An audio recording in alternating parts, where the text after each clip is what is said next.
I am Ferdinand Marcos, and I am the President of the Republic of the Philippines.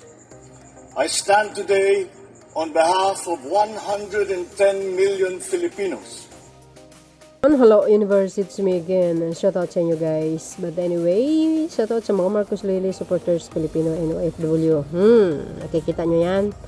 Aba ilang buwan na, 'di ba? Wala si Bato.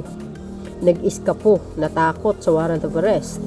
Pero kahit wala pa, pero tumakbo.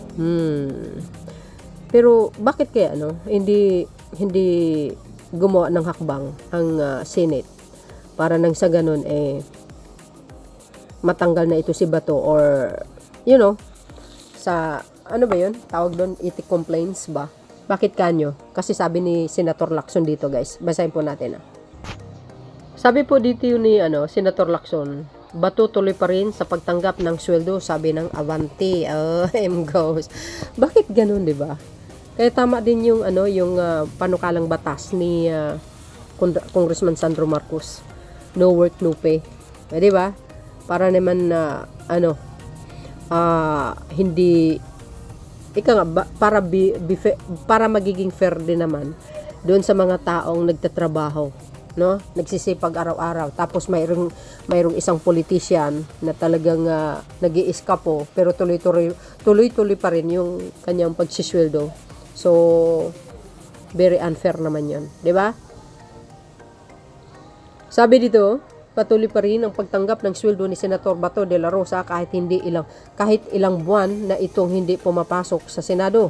Ayon kay Senate President Pro Tempore Panfilo Ping Lacson, walang dahilan para itigil ang pagbigay ng sweldo ni de la Rosa dahil pa naman umano'y na-dismiss ang huli sa kanyang posisyon. Agay, ano ba yan? Ang gulo naman nila. Di ba?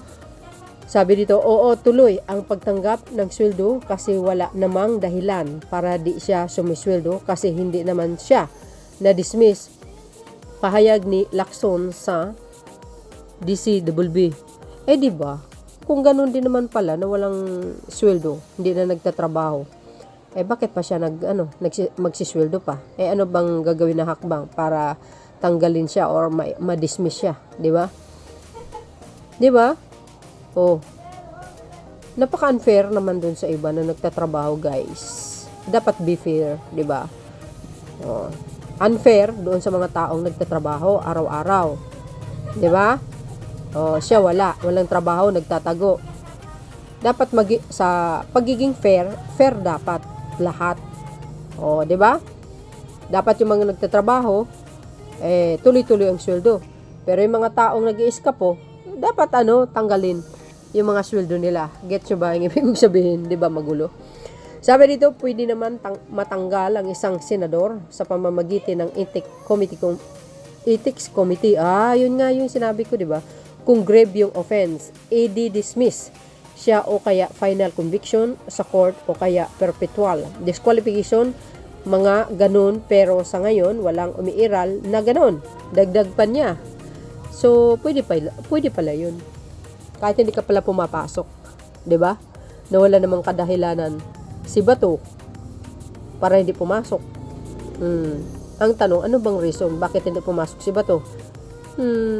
Hindi naman pwede po yun, 'di ba? So, sabi ni Pani Lacson, maaaring suriin ng Senado ang kanilang rules o panuntunan para matugunan ang patuloy na pagliban ni De la Rosa. Sa Lunes, magkakaroon ng All Senators Caucus kung saan inaasahang tatalakayin ang sitwasyon yata ito ni De la Rosa. May rules kami pag continuous absence sa committee, mawawalan ang membership sa committee. As far as plenary, wala kaming rules. I think we should revisit the rules of the Senate para ma-incorporate ang sitwasyon like that of Senator Bato. Sabi ni Lacson, matapos ang homecoming ng Philippines Military Academy, which is ang PMA Alumni Association noong Senado. Agay! Oh my goodness, hindi na dumalong sa sesyon ng Senado si De la Rosa mula pa noong huling bahagi ng nakaraang taon. Goes. Di ang tagal na guys.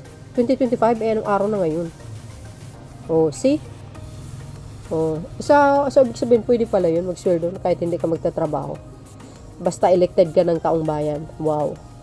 Nagtatago mano siya matapos sabihin ni Ombudsman.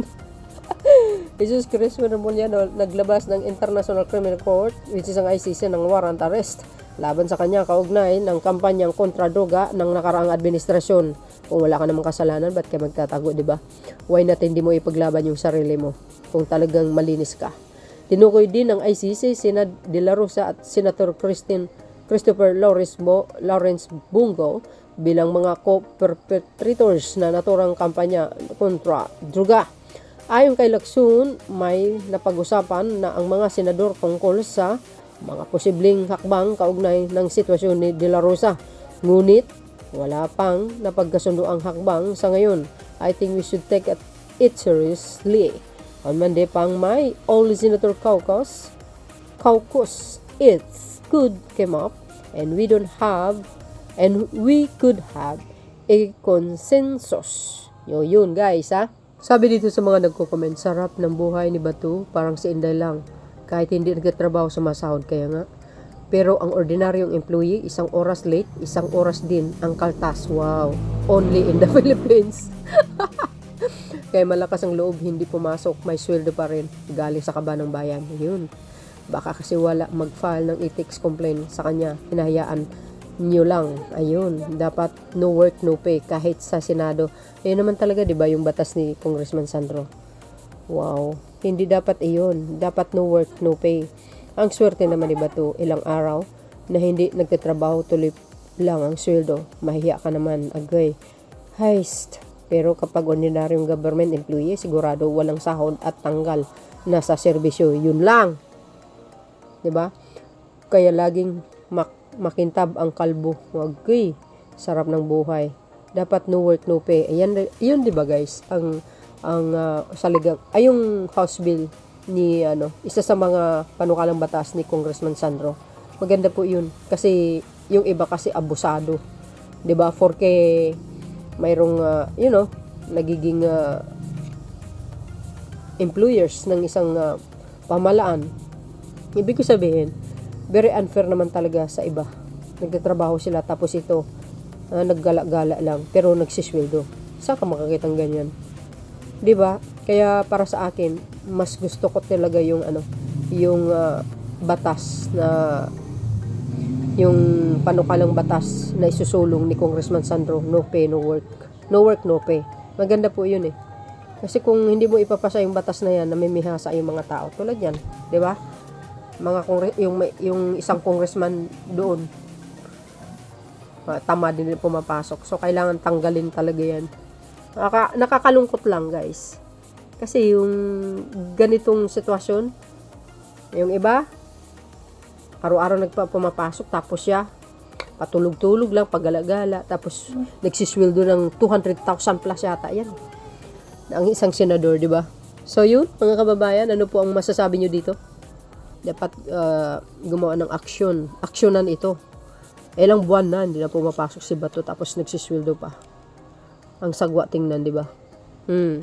Sinisweldoan siya ng taong bayan.